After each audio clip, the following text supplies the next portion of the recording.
It gives me great pleasure to introduce Victor from Tribal Rugs, who has worked with us for many, many years and travels to Iran regularly. He's going to tell you a little bit about his travels and his rugs. Over to you, Victor. Thank you very much, Claire.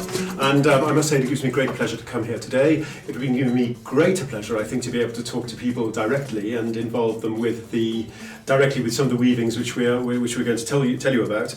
But this is as good as we can do at the moment. So I hope you enjoy it. Well, look, as Claire said, our speciality is Iran, and we started with the business 20 years ago, in the knowledge that good quality tribal and village rugs are still being made in Iran, and on the assumption that these rugs are there to be enjoyed, because we have a great deal of pleasure in travelling to Iran, seeking out interesting weavings and then showing them to our customers, and I hope to share a little bit of this with you today. So let's start by putting things into context, and we'll look at a map of Iran. Now, this particular map I would not recommend for navigation, but it gives you a little bit of an idea about the shape and the size of the country. Now, if you imagine the top left side, the white part is Iran, the top left side would be the northwest, the bottom right would be the southeast. That distance between the northwest of Iran and the southeast of Iran is twice the distance of Land's End to John O'Groats. So it gives you an idea of the scale of the country. Now, a little bit about the topography. If you were to look at it from the air, you would see that it's most of Iran is a plateau surrounded by mountains. So everywhere you travel in Iran, you always see blue mountains in the distance. Much of the plateau is taken up by two very inhospitable deserts called the Kavir Lut and the Dasht Kavir, and the rest of it is inhabited. But most of the population actually tends to live in the more mountainous regions around the edges. Now, a large part of the population of Iran is actually nomadic, and people often ask why this is the case. And it certainly isn't the case that the Iranian nomads simply are nomads because they don't know anything better, but rather because it's a response to a very specific set of geographical and climatic conditions. Most of Iran, as I said, is mountainous. It consists of valleys which are too hot in the summer and mountains which are too cold in the winter. Now, the staple of the Iranian economy for years and years was pasturage, sheep. And sheep which are native actually to Western Iran and Eastern Turkey. That's where wild sheep are still found, and that's where all the sheep we see in Europe actually originate. The sheep is naturally a migratory animal. It spends the winters in the valleys and the summers in the uplands. And what the Iranian nomads do is they follow these natural migratory movements of the animals. So it's not because they don't know any better, but simply this is the way they can guarantee maximum health and efficiency of their flocks. And in fact, there have been various attempts to settle nomads because governments don't like nomads very much. They find they're difficult to tax, they're difficult to draft into the army, they're difficult to educate, although that's changing. So they try to suppress the nomadic lifestyle and try to settle them in villages, and in fact what happens is the flocks suffer and die. So in fact a sort of modus vivendi has developed over the years, and tribalism and nomadic life is tolerated. Now, we should say a few words about nomads and tribes and what they actually mean, because we tend to use the terms fairly interchangeably. You can be a tribesman without being a nomad. You can't easily be a nomad without being a tribesman. Now, tribe means an organisation of people, and they're not necessarily related ethnically, which have federated or joined together to give themselves to increase their bargaining power in terms of access to land and water and so on. So many of the Iranian tribes, the most important are the Qashqai and the Hamse in the south. They're actually artificial federations of different ethnic groups which have been brought together precisely for that purpose. And in fact, nowadays, as I said, nomadic life is tolerated by the Iranian government, and the tribes all have their representatives in the Majlis, the Iranian parliament. Now, what they've done over the centuries is developed a wonderful textile culture. We're used to the rugs which the nomads produce, but in fact the rugs are only a very, very small part of the total textile output of the tribes. Now, if you imagine, if you're a tribesman, you have to pack everything up every evening or every few evenings, pack it onto mules, camels and donkeys, and it will, they don't have much use for hard furnishings. In fact, hard furnishings are difficult to transport, so everything tends to be textile, so it's a textile culture. And so you have a huge variety of different bags, which are actually used for the transport of these items, and we'll talk a little bit about them in due course. The first thing we should talk about, though, actually, is the tent itself. And I should have a sample of a piece of tent fabric here. In fact, here it is. And this is the basic material out of which most of the Iranian nomadic tents are made. And the same applies also to the Bedouin tents in Arab countries and so on. And the material used is actually goat hair. Now, it has various properties. If you feel it, and this is where I've normally passed it around to the audience, it feels rough, a little bit like nylon. And if you hold it up, you can actually see, and I don't know if we can see clearly, but it actually will let through a little bit of light. Now, what it does is it lets through a very diffused light into the interior of the tent. It lets through breezes, but it actually blocks the heat of the sun. And this is really quite interesting. So it's always a few degrees cooler inside the tent than it is outside. And this makes it actually very, very pleasant. Now, it has other properties. It very slightly shrinks when it rains, so it becomes watertight. And as you can see, it's almost gauze-like in nature, but actually it doesn't allow rain into the tent. And I should say at this point, when it rains in Iran, it doesn't rain often, but it rains very, very, very hard. Yes, and tents made out of this fabric actually have been used, summer and winter by the nomads. And the only difference in the winter tent is they give it the roof a slight apex, so that snow and rain can more easily be shed. It's made out of, on a very narrow loom, out of sections. This is one section, in fact it's a little bit less than one section, but you can see it's about sort of 2 feet, 60 centimetres wide, made in a long strip, and the strip is then cut up and sewn together, and that's how that's how it works. And nothing really has proven an effective substitute for the goat hair tents. I mentioned something earlier about education, because now the Iranian nomads are all educated. They're mostly literate in 2 languages. They have their own language and Persian. And there are nomadic schools which actually follow the nomads around and educate them. And a young man, instead of or as part of his military service, can actually choose to travel with the nomads and teach the children. And what's quite interesting is the take-up on that offer is very, very low, which shows that nomadic life is hard. It's something which a lot of city-dwelling Iranians remember with nostalgia. 100 years ago, a full third of the Iranian population was nomadic, and now the proportion is much, much lower. It's about 5% or even less. But they do look back nostalgically to the nomads and their carefree, relatively speaking, existence in harmony with nature. But it is hard, there's no question. And there's nothing more poignant sometimes than coming across a little sort of cemetery, which you find in the Iranian mountains, where and you see a lot of little graves as well, which is very, very sad, and a reflection on the difficult conditions. So, as I said, so this is the basis, the basic textile which the nomads use, and we'll talk a little bit about their the other things they make. Now, the most important of these are the various different bags, and the most prominent of these is what they call the mafrash, and I'll hold it up here. I don't know if you can see it. If we can see it clearly, the mafrash is used simultaneously as a suitcase and as a wardrobe. Now you've got to imagine the whole wealth of the nomads, the whole material wealth, is actually contained in these bags. And what normally happens when the nomads are travelling, they're strapped one on either side of a pack animal, and when the tent is pitched, then they're put against the back wall of the tent. But actually, while they're against the back wall, they are then covered by a kilim. The idea is not to show people your wealth. That's thought to attract the evil eye. So in fact, the wealth isn't always immediately in evidence.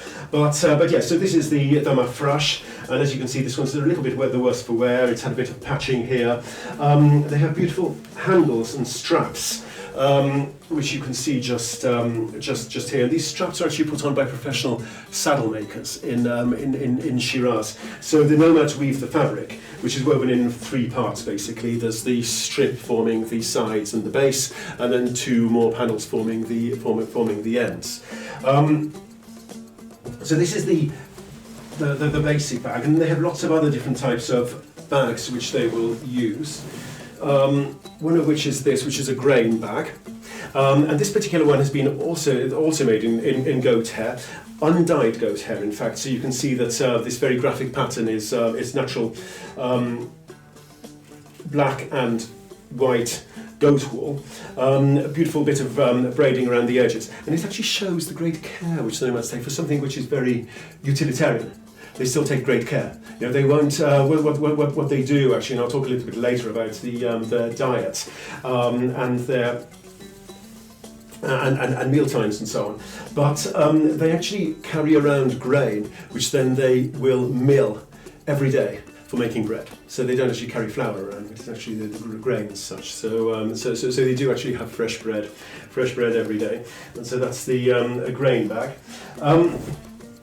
Another type of bag, which is very, very often,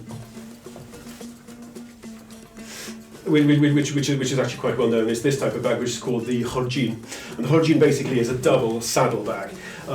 So this goes over the back of the saddle, and there's a security feature to it. Basically, these loops, which again are goat hair, because goat hair is tough, can be pulled through these slits and then threaded through each other, and sometimes even fastened with a padlock. This is a nice example because of it shows 3 different types of weaving technique. You have a plain kilim at the back, with a little bit of sort of jijin work, and then you have what's called sumac embroidery, or rather sumac weaving, because it's not embroidery, although it looks like it's at the front, and then also a little bit of pile work at the bottom. This pile work is quite interesting because people often ask, why rugs? Why pile weaving?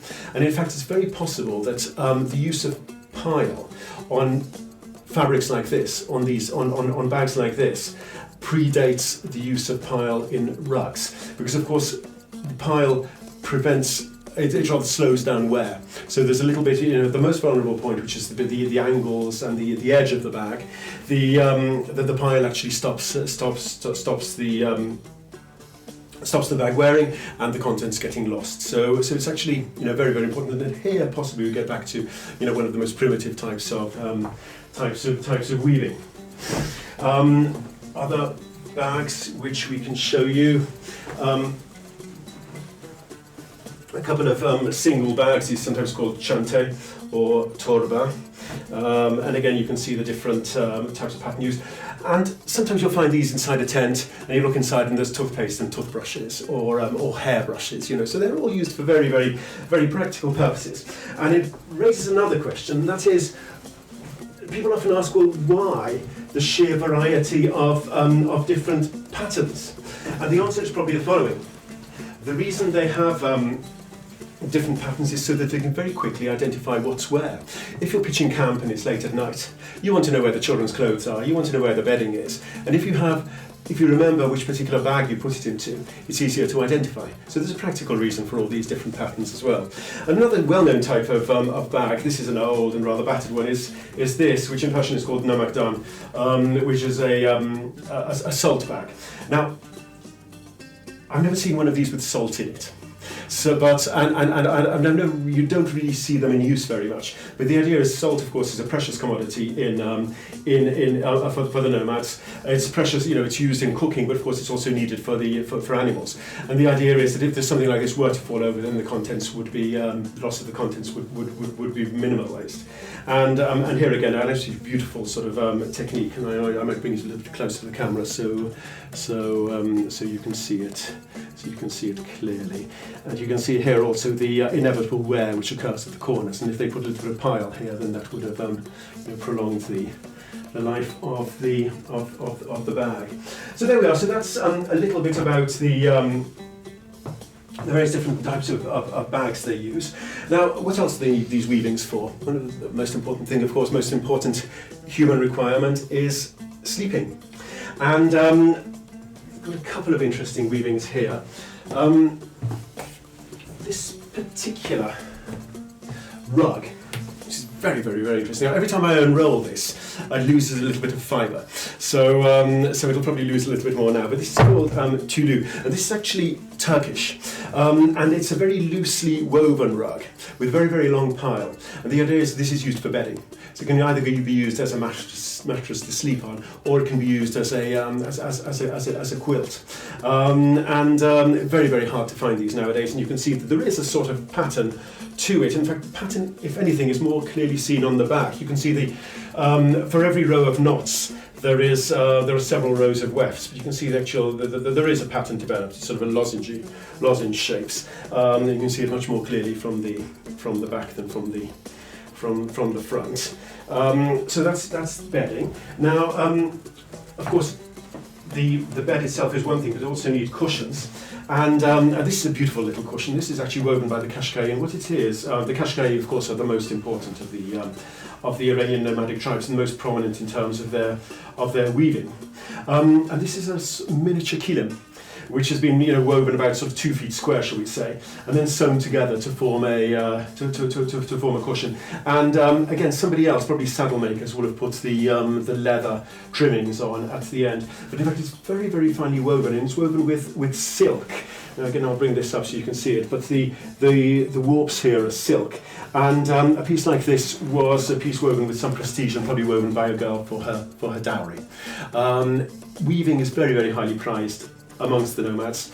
There is, of course, no child labour as such in Iran, but girls are taught and wish to learn weaving at an early age. They wish to emulate their mothers, and weaving is a very important source of additional income for the nomads. What is also quite interesting, actually, as a little aside, is that the finest rugs are actually woven by the richer nomad women. These are women who have servants to do a lot of their menial sort of tasks, and they'll be able to spend more time on weaving very, very fine rugs. And this is something which not many people know about, because rug weaving, and weaving generally, is, of course, it's a necessity, but it's also a recreational activity for these people. It's something which they'll do towards the end of the day. Very often you find that women will get together, they'll gossip, they'll help each other with the weaving, they might sing, and it's something which they do. It's the only form of artistic self-expression they have. It's very much part of their culture, part of their traditions, and it's something which they're very keen on fostering. And it's also something which they're aware of. I mean, so they're aware of the types of dyes which have been used, and so on. So it's something which they take great pride in. So that's a Kashkai cushion. We have another cushion here actually, which is beautiful. And this is a Luri cushion. Now the Luri weavers, this is from a different part of Iran. The Luri weavers, the Luri are famous for their fierceness. They're supposed to be the fiercest of the nomadic tribes. But they're also very, very skilled weavers. Now the rugs are much coarser than the Kashkai rugs, but they have beautiful glossy wool. And there's a huge variety of different sort of patterns which they use. Now, a lot of rugs of this size would actually have been opened up and turned into little square mats, but we try at Tribal Rugs to be as authentic as possible, and we strive for authenticity. If we see something which is very unusual and interesting, we will actually not allow it to be tampered with. So beautiful colours in this, and a little bit of synthetics as well. You can see just in the way the fringes have been braided at the top and bottom of the cushion.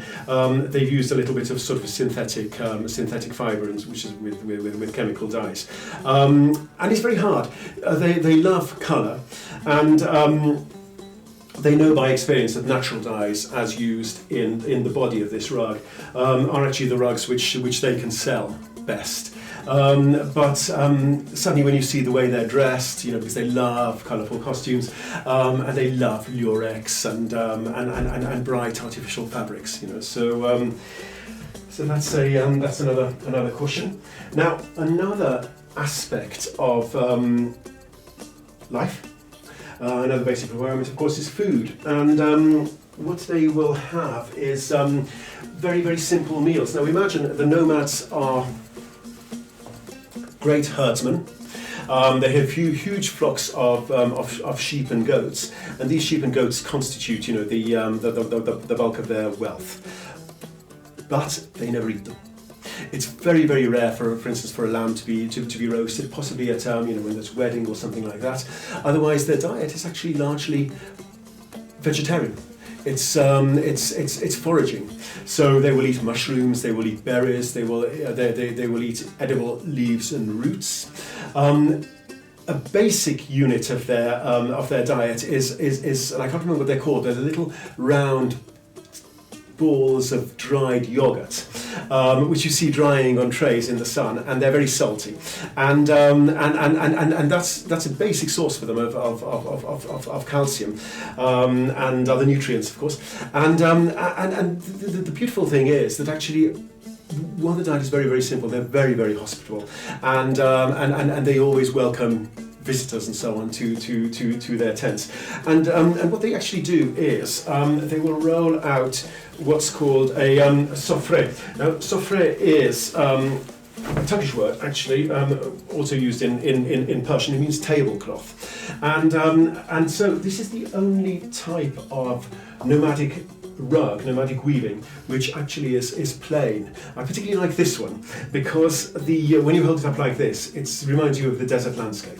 It's particularly beautiful, and in fact, at this point, normally various people want to buy it, and I say this particular one isn't for sale, but it's made entirely out of undyed wool, and in fact, what normally happens is they will put a white cotton tablecloth over it.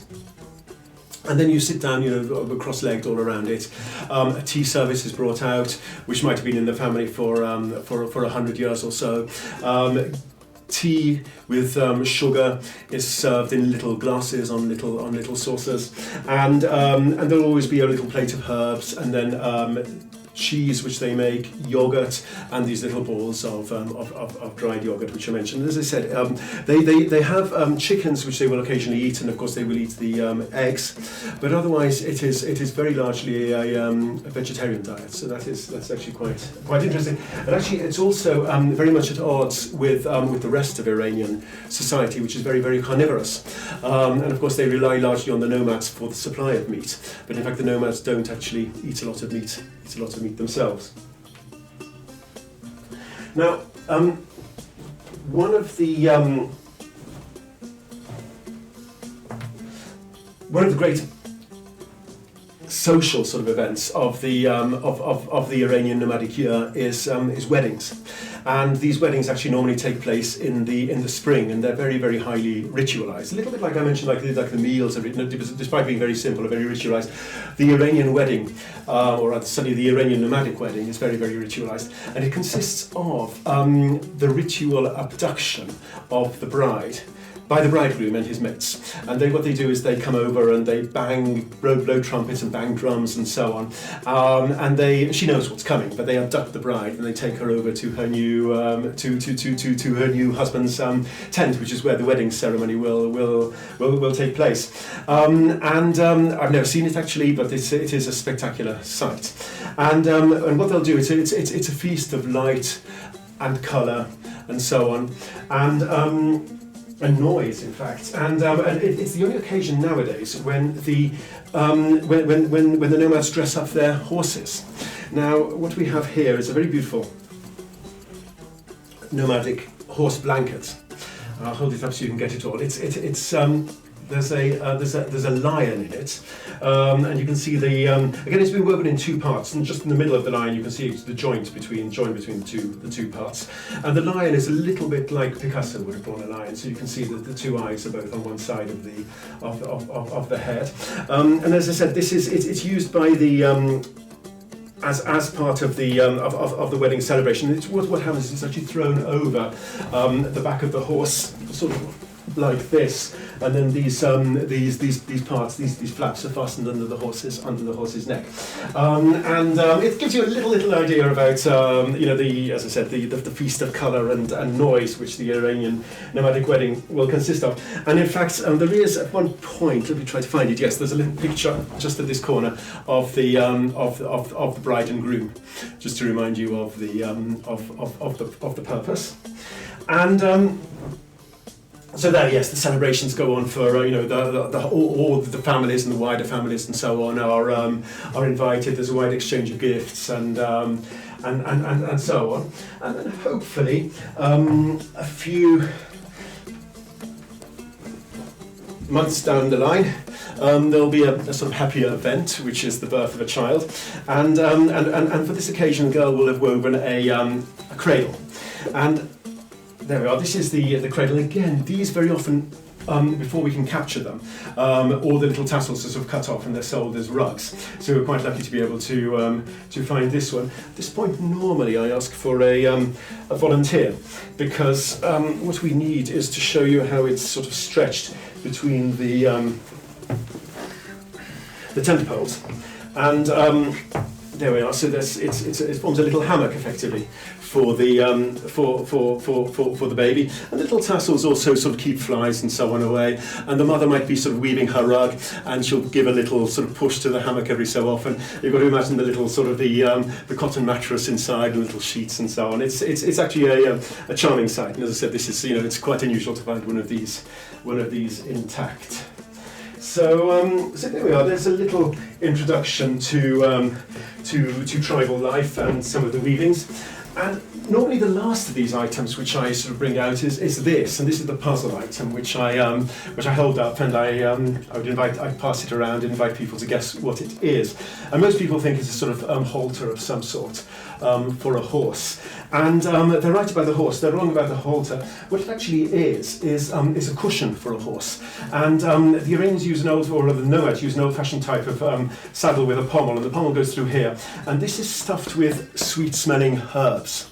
And as he rides, he releases a little bit the perfume from these herbs, and it becomes a sort of total immersive experience. So again, this is something which is very, very unusual, and we're lucky to have found intact. I mean, all of these objects actually are museum quality, you see. So a few words now about carpet design as such, and very often people ask where the amazing variety of designs which the nomads incorporate into their rugs come from, and they're amazed when I tell them that actually they're never actually committed to paper. So in other words, in many parts of Iran and other carpet weaving countries, people work out the designs on graph paper. Each square represents a knot. The nomads carry them all in their heads, and sometimes as a practice, they'll make a sampler like this, and the sampler is called vagire. And what you've got here is a fragment of a medallion.